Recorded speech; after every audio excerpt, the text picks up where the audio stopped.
Reka tubasuhuze inshuti bakunzi ba Tele News, tubahe ikaze ku nkuru ndetse n'ibiganiro byacu tubagezaho amakuru avugwa mu Rwanda, avugwa mu karere ndetse no ku isi yose muri rusange. Inkuru rero iri kuvugwa igezweho uyu mwanya mu gihugu cy'Ububiligi zabyaye amahari mu bayobozi b'iki gihugu kubera u Rwanda. U Rwanda ni agahugu cyangwa se ni igihugu mu minsi ishize abayobozi n'abategetsi bo mu Bubiligi bahagurutse maze begera ku isi yose, bajya mu bihugu byose byo ku isi yose barusabira gufatirwa ibihano, barushinja kugira uruhare mu gutera inkunga umutwe wa M23 burasirazuba bwa Repubulika Demokarasi ya Kongo. Ni umutwe uhanganye n'ubutegetsi bwa Antoine Felix Tshisekedi, ibintu u Rwanda rwakomeje guhangana buri munsi. Nyamara burya kwihagararaho bifite icyo bitanga. Iki gihugu cy'Ububiligi binyuze muri Maxime Prevot, minisitiri w'ububanyi n'amahanga, uyu nguyu yazengurutse amahanga yose, yagiye mu muryango w'ibihugu by'i Burayi muri Union Européenne, ibihugu byose bigize uyu muryango, agerageza kuvuga u Rwanda nabi, agerageza gukora ibishoboka byose kugira ngo u Rwanda rufatirwe ibihano n'ibi bihugu. Ahanini byari bishingiye kuki? Iki gihugu cy'Ububiligi nicyo cyakolonije ibihugu birimo u Rwanda, Repubulika Demokarasi ya Kongo ndetse n'igihugu cy'u Burundi. Nyuma rero yuko ababiligi basa nkaho bigaruriye Kongo cyangwa se no gufata abategetsi n'abayobozi ba Kongo bagashaka kubashyira mu gatebo kabo bakoresha, bashatse kubikorera u Rwanda, bashatse kubikorera umusaza nyakubahwa perezida wa Repubulika y'u Rwanda Paul Kagame, maze nawe arababwira ati ibyo ngibyo ntabwo bishoboka ku Rwanda. U Rwanda rwanyuze muri byinshi, u Rwanda mwebwe ababiligi mwaruteje ibibazo byinshi kuva mu 1910, twahuye n'ibibazo n'ahantu u Rwanda ruri n'ingaruka u Rwanda rwagize na jenoside yakorewe abatutsi, byose ni imipangu yanyu ababiligi, nta na kimwe mwigeze mudufasha. Ibi rero byaje no gutuma n'umubano u Rwanda n'Ububiligi mu kwezi kwa gatatu, amatariki ninza kwibuka neza ndababwira, u Rwanda ruca umubano bya diplomasi mu buryo bwa burundu n'igihugu cy'Ububiligi. Ababiligi bo bari bazi ko abanyarwanda batatinyuka gukora ibyo ngibyo. Igihugu cy'abirabura bari bazi ko nta gihugu cy'abirabura gishobora gutinyuka gukora ibyo ngibyo. Turabasaba rero gukomeza gukora subscribe, mukore like ndetse na share, mukurikirana iki kiganiro cyose kuva ku ntangiriro kugera ku musozo wacyo, maze muze kumbwira, maze muduhe n'ibitekerezo byanyu. Icyo tugiye kubabwira rero nuko ababiligi ubu ngubu ikiri kuvugwa batangiye gusubirana.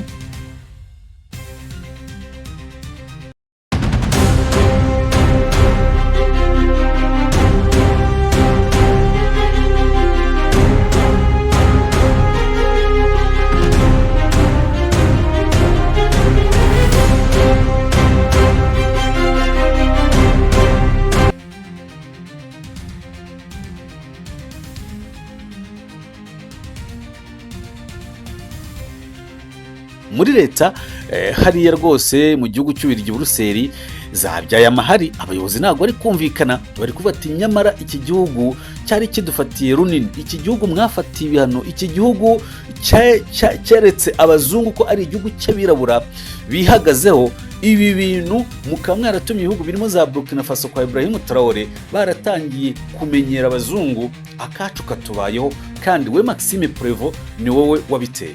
Intambara yaturutse hehe? Intambara yaturutse ubwo mu mujyi wa Charleroi, ni hariya mu gihugu cy'Ububiligi habagaho kwibuka jenoside yakorewe abatutsi mu 1994, ariko ntihagire umutegetsi cyangwa se umuyobozi wo muri uyu mujyi wa Charleroi n'umwe witabira ibikorwa byo kwibuka. Nyamara abayobozi bo muri uyu mujyi bashijije Maxime Prevot, uyu minisitiri w'ububanyi n'amahanga, bavuga ko yatanze amabwiriza, kandi nka minisitiri w'ububanyi n'amahanga amabwiriza yatanze batari gucana umubano. Amabwiriza yatanze harimo nuko ibikorwa byose bifite aho bihuriye n'u Rwanda byagombaga guhagarara. U Rwanda, minisitiri w'ubumwe n'ubwiyunge Bizimana ubwo yagaragazaga ko mu gihe Ububiligi buzagaragaza kudaha agaciro no kwibuka jenoside yakorewe abatutsi, kizaba ari icyaha, azaba ari n'amakosa bakoze ku rwego mpuzamahanga bitewe n'amasezerano ibihugu biba byarasinyanye. Reka rero tugaruke noneho uko byagenze kugira ngo ababiligi noneho batangire basubiranemo, hibazwa ngo ese noneho biragenda gute? Ese u Rwanda rwafashije M23 koko? Ese u Rwanda rwihagazeho nyuma y'ibihano twari twarufatiye byasaga guhagarika inkunga ya miliyoni 90 hafi n'eshanu z'amadolari y'Amerika. Abanyarwanda bakemera guhora ayo amafaranga bikaza kuba ko yoherejwe mu gihugu cy'u Burundi kugira ngo kizahuke. Ese u Rwanda rwakomeje kwihagararaho maze Maxime Prévost akaza kujya i Bugande kwegera Perezida Museveni kugira ngo asabe ahuze igihugu cy'u Rwanda n'igihugu cy'Ububiligi. Ibi ngibi ntacyo byatanze, cyane cyane ko u Rwanda binyuze muri Minisitiri w'Ububanyi n'Amahanga Ambasaderi Olivier Nduhungirehe yavuze ko ibyo kuganira n'igihugu cy'Ububiligi ku mubano wabyo ubu ngubu bitari hafi aha ngaha. Reka rero tugaruke noneho i Charleroi uko byagenze nyuma y'uko hari n'indi mijyi nka za Club Bridge nazo bari bavuze ko batazigera bibuka jenoside yakorewe Abatutsi, ariko nyuma baje guhinduka. Cyakora itandukanizo ryabayemo n'uko Abanyarwanda bahawe uburenganzira bwo kwibuka ibi bikorwa, ariko bitagiye bigaragaramo abayobozi b'igihugu cy'Ububiligi, ahanini bishingiye ku kuba n'u Rwanda rwarahagaritse umubano mu bya diplomasi. Ni umubano mu bya diplomasi u Rwanda rwahagaritse n'iki gihugu cy'Ububiligi. Abayobozi rero b'Ububiligi, tukiri kuri iyi nkuru, ari na mpamvu tubabwira ngo zatangiye kubyara amahari mu buyobozi bw'Ububiligi. Abayobozi bakuru b'Ububiligi batangiye gusubiranamo no kutavuga rumwe ku bijyanye n'aho iki gihugu gihagaze mu kwibuka jenoside yakorewe Abatutsi mu 1994. Ni impaka zaturutse ahanini ku cyemezo umujyi wa Charleroi uherutse gufata cyo kutitabira umuhango wo kwibuka ku nshuro ya 31 jenoside yakorewe Abatutsi mu Rwanda, mu gikorwa cyateguwe n'Abanyarwanda batuye muri uyu mujyi. Iki gikorwa rero cyabaye ku wa gatandatu hari ku itariki ya 24 Gicurasi 2025. Ni kigeze kigaragaramo umuyobozi n'umwe w'umujyi wa Charleroi. Mu itangazo ubuyobozi bw'uyu mujyi bwashyize hanze bwavuze ko butitabiriye iki gikorwa mu rwego rwo kubahiriza amabwiriza ya Minisitiri w'Ububanyi n'Amahanga. Uyu nguyu ni Maxime Prévost. Ibyatangajwe rero n'ubuyobozi bwa Charleroi byamaganiwe kure na Minisitiri w'Ububanyi n'Amahanga w'Ububiligi Maxime Prévost. Maxime Prévost yavuze ko nta mabwiriza Ububiligi nk'igihugu bwigeze buha abayobozi b'imijyi babuza kwibuka jenoside yakorewe Abatutsi mu 1994. Ati wa 24 Gicurasi umujyi wa Charleroi wafashe icyemezo cyo kudahagararirwa mu gikorwa cyo kwibuka jenoside yakorewe Abatutsi mu 1994. Mu itangazo rero washyize hanze, uyu mujyi wavuze ko wubahirije umwanzuro wa minisitiri wo guca umubano wose n'u Rwanda, kuko kubw'ibyo uyu mujyi ngo ukwiriye kubaha impanuro cyangwa se imvugo za Minisitiri w'Ububanyi n'Amahanga w'Ububiligi ibyo yakoze. Minisitiri rero Prévost yahakanye gutanga aya mabwiriza. Ibi rero nibyo byaje gutuma benshi mu bayobozi hano mu gihugu cy'Ububiligi batangira kuvuga ati ese nyaboneka aya matiku tuzabamo kugeza ryari? Ibibazo twateje u Rwanda ubwarwo, u Rwanda rwagezeho rudufatira ibyemezo, u Rwanda rwagezeho ruhagarika abadiplomate, rugeraho ruhagarika ambasade, none n'ikijyanye no kwibuka jenoside yakorewe Abatutsi nacyo kigiye kuba ikibazo, na cyane ko Abanyarwanda bagifite ingingimira, na cyane ko Abanyarwanda bakidufitiye inzika kubera uruhare twagize muri jenoside yakorewe Abatutsi mu 1994. Hakaniyongera ko iki gihugu ari kimwe mu bihugu by'i Burayi bigicumbikiye abakoze jenoside mu Rwanda benshi. Aha rero yagize ati uyu Maxime Prévost yagize ati ndashaka gusobanura ibintu neza ndetse ntamaganira kure ibyatangajwe mbere na mbere. Ni amabwiriza ariyo yose yatanzwe na guverinoma ku rwego rw'igihugu, ntabwo ari Ububiligi bwaciye umubano n'u Rwanda ahubwo nirwo rwawuciye. Uyu mugabo yavuze ko ibi bibazo bya politiki bidakwiye guhuzwa na jenoside yakorewe Abatutsi. Ahangaha yasaga nkaho agaruka, ariko nanone twibuke ko uyu mugabo nta yindi mvugo yari gukoresha, ahanini binashingiye ko muri iyi minsi ari gushaka icyo yakora inzira zose Ububiligi bwacamo kugira ngo umubano w'u Rwanda n'Ububiligi wongere ugaruke. Ati nta mpamvu rero yo kuvanga ibi bibazo bya diplomasi na jenoside yakorewe Abatutsi mu Rwanda. Tariki 26 Mata mwaka 2025 Abanyarwanda batuye mu mujyi wa Namuru ari naho Minisitiri Prévost avukamo nabo bahuriye mu gikorwa cyo kwibuka jenoside yakorewe Abatutsi mu 1994, bitandukanye n'uko byagenze i Charleroi. Uyu mujyi wohereje abawuhagarariye. Yifashije Namuru nk'urugero, Minisitiri Prévost yagaragaje ko kwibuka ari ibya buri wese. Ati ubwo nabazwaga n'abahagarariye umujyi wa Namuru nagaragaje ko kwibuka bikwiye gukomeza ndetse nategetse ambasade zacu hirya no hino ku isi kwitabira ibikorwa byose byo kwibuka bazatumirwamo. Ku bw'ibyo umwanzuro w'umujyi wa Charleroi waturutse ku byemezo byabo nuko bumva ibintu. Aya ni amagambo ya Maxime Prévost, ari naho abantu batangiye kwibaza ngo se nyaboneka byagenze gute ko Ababiligi ubwo batangiye gusubiranamo, ese ubundi bumva uruhare rwabo muri jenoside kimwe nk'uko murabyibuka uwo bita Emmanuel Macron cyangwa se na Nicolas Sarkozy na perezida bayoboye ibihugu by'Ubufaransa, ni abantu bagaragaje ko bazi ububabare kuri jenoside yakorewe Abatutsi ariko banga kwemera neza uruhare rwabo. Ariko nibura bo baravuga ati jenoside turayemera, reka noneho dutangire twohereze n'ibijyanye n'ubutabera kugira ngo abakorewe ibyaha bahabwe ubutabera bubakwiriye nubwo batabishyira mu bikorwa. Ahangaha no mu Bubiligi hari kwibazwa, ese abayobozi b'igihugu cy'Ububiligi bajya nibura bicara ahantu hamwe, ese batekereza hamwe, ese ninde ubafatira ibyemezo, ese Maxime Prévost ni umuyobozi w'ikirenga ni utanga amabwiriza? Batangiye gusubirana muti twebwe turagendera ku mabwiriza n'amategeko yatanzwe na Maxime Prévost. Maxime Prévost akaza avuga ati njyewe ndabihakanye n'ikimenyimenyi mu mujyi ivukamo wa Namuru jenoside yakorewe Abatutsi barampamagaye ndavuga ati abantu bose bafite uburenganzira bwo kwibuka jenoside yakorewe Abatutsi ndetse nta n'ukwiye kubihakana, n'ikimenyimenyi abayobozi muri Namuru bo bitabiriye ibi bikorwa. Bityo rero abo mu mujyi wa Charleroi nk'uko abi Club Bridge babigenje nabo baretse abanyarwanda baribuka, ariko nta muyobozi ku rwego rw'intara cyangwa se komine niba ariko babyita hariya wigeze agaragara mu gikorwa cyo kwifatanya n'abanyarwanda kwibuka jenoside yakorewe Abatutsi.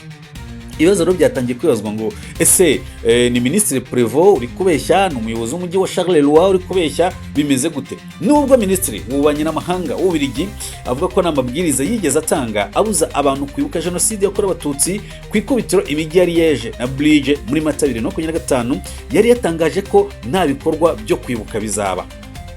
Iyi mijyi yombi yaje kwisubiraho yemerera abanyarwanda gutegura iki gikorwa, ariko abayobozi bayo banga kwifatanya n'abanyarwanda. Kwisubiraho ku Bubiligi bukemera ko abanyarwanda bajya kwibuka jenoside yakorewe Abatutsi byaje nyuma yaho ku itariki ya 6 Mata 2025 Minisitiri w'Ubumwe bw'Abanyarwanda n'inshingano mboneragihugu Jean Damascene Bizimana yatangaje ko u Rwanda n'Ububiligi u Rwanda yatangaje ko Ububiligi ni bufata icyemezo cyo guhagarika ibikorwa byo kwibuka jenoside yakorewe Abatutsi ku nshuro 31 Abatutsi bizaba ari ukurenga ku mategeko mpuzamahanga. Ku itariki ya 17 Werurwe 2025 nibwo u Rwanda rwaciye umubano n'Ububiligi kubera uruhare bwagize mu mateka mabi igihugu cyanyuzemo, by'umwihariko mu gukora ibikorwa bibangamira u Rwanda. Amateka agaragaza ko Ububiligi aribwo bwacuze ingengabitekerezo ya jenoside igihe bwinjizaga amacakubiri mu baturage binyuze mu gutanga indangamuntu irimo amoko yanifashishijwe muri jenoside yakorewe Abatutsi. Agatotsi rero umubano w'u Rwanda n'Ububiligi kajemo cyangwa se byarushaho kuba bibi no kwiyongera mu mubano w'u Rwanda ubwo iki gihugu cyazengurukaga isi yose. Ngira ngo mbivuga dutangira iyi nkuru twabigarutseho binyuze muri uyu Maxime Prévost, aho yagiye agenda mu bihugu byose, ngaho mu Budage, ngaho muri za Canada, mbese ibihugu byose bishoboka, ngaho mu Buholande, ngaho za Denmark, agenda atanga cyangwa se asaba atakambira ibihugu bigize umuryango w'ibihugu by'i Burayi ko byafatira u Rwanda ibyemezo. Ngira ngo muranabyibuka ko hari umwanzuro wari wafashwe yuko ibihugu byose bigomba guhagarikira inkunga u Rwanda, nubwo ubu ngubu turi gukora inkuru byinshi mu bihugu by'i Burayi byabonye ko ari amangavure, ari ibintu bidasobanutse, ari propaganda y'Ababiligi, ari urwango Ababiligi bafitiye u Rwanda. Byinshi byatangiye kwisubiraho. Ngira ngo mu byemezo icyo gihe byafashwe Luxembourg nicyo gihugu cyavuze, ariko ubundi kubera iki mureba ku ruhande rumwe? Kuki mudatumiza u Rwanda hano ngo rugaragaze ukuri kwarwo, mukagendera kuri report mutigeze muhagararaho? Nibura Luxembourg yagaragaje guhagarara ku ijambo no gukoresha ukuri no gukora ubusesenguzi kuko bushobora gutuma u Rwanda rufatirwa ibihano. Uyu mwanzuro wa Luxembourg nawe waje gutuma noneho n'ibindi bihugu bitangira kuvuga ati cyakora iyi ngingo ya Luxembourg ivuze ni ingingo koko ifite ishingiro, dukwiye kwitonda tukareba uyu munsi umuryango w'abibumbye muri Loni bari barafatiye u Rwanda ibihano ndetse baduhagarikira inkunga, ariko ngira ngo nyuma yo kumenya ukuri no kubona ukuri, nyuma y'aho ibiganiro byaduha muri Katari hagati y'u Rwanda na Repubulika Demokarasi ya Kongo itangiye, nyuma y'aho igihugu nka Leta Zunze Ubumwe za Amerika Donald Trump yohereje intumwa ze abizerwa be bakaza kuganira n'u Rwanda na Repubulika Demokarasi ya Kongo n'abayobozi ba hano mu karere, bakabona ko u Rwanda ari igihugu gitekanye, u Rwanda ari igihugu kidateje ibyo bibazo byose Repubulika Iharanira Demokarasi ya Kongo n'Ububiligi bagendaga barushinja. Ibihugu byinshi byatangiye kwisubira, muri uko kwisubira n'umuryango w'abibumbye hari zimwe mu nkunga wari wahagaritse ubu ngubu wamaze gufungura ku mugaragaro. Izo nkunga zirimo nk'amafaranga agenewe kuzamura imibereho myiza y'abaturage n'ibindi bikorwa by'iterambere mu Rwanda, n'amafaranga asaga miliyari, mwumve miliyari y'amadolari, hafi na miliyoni 400 z'amadolari Leta Zunze Ubumwe za Amerika azakoreshwa mu ngingo y'imari umwaka w'2025 2029 mu gihe cy'imyaka 4. Mon cher ami, mubyumve neza, mwumve urusyo igihugu cy'Ububiligi cyari cyageretse ku Rwanda, mutekereze rero n'ibindi bihugu byose. Iyo hatabaho nyakubahwa Perezida wa Repubulika y'u Rwanda Paul Kagame uvuga ngo abanyarwanda bakwiye kwihagararaho, abanyarwanda bakwiye kubaho badategereje inkunga izo zose zo hanze, ndetse mu ijambo rye murabyibuka ko yavuze ngo igihe cyo kwifunga umukanda ku banyarwanda kirageze. Byinshi mu byemezo rero abazungu bafatiraga u Rwanda bagiye basanga abanyarwanda ni intore, basanga n'abantu batojwe, basanga ni abantu bashobora kwihagararaho kandi bakagira umutima ukomeye. Ni ukuvuga ngo kugira umutima umenetse ni ukugira umutima ukomeye, umutima ushobora kwihangana ibigeragezo. Ngira ngo Ambasaderi Olivier Nduhungire niwe wavuze ngo u Rwanda mu gihe cya jenoside abanyarwanda twanyuze mu birenze kurenza ibyo bihano mwirirwa mudukangisha, kurenza ibyo bihano mutangaza ko mwadufatiye, kurenza urwo rwangano muri kutwereka ko mudufitiye. Ibi rero byose ni impaka zikomeje kugaragara hariya nyine mu gihugu cy'Ububiligi. Nyuma rero nyine yuko ako gatotsi kagaragaye mu mubano w'u Rwanda n'Ububiligi, iki gihugu nyine cyazengurukaga isi kirusabira ibihano, kirushinja kugira uruhare mu bibazo by'umutekano muke uri mu burasirazuba bwa Repubulika Demokarasi ya Kongo.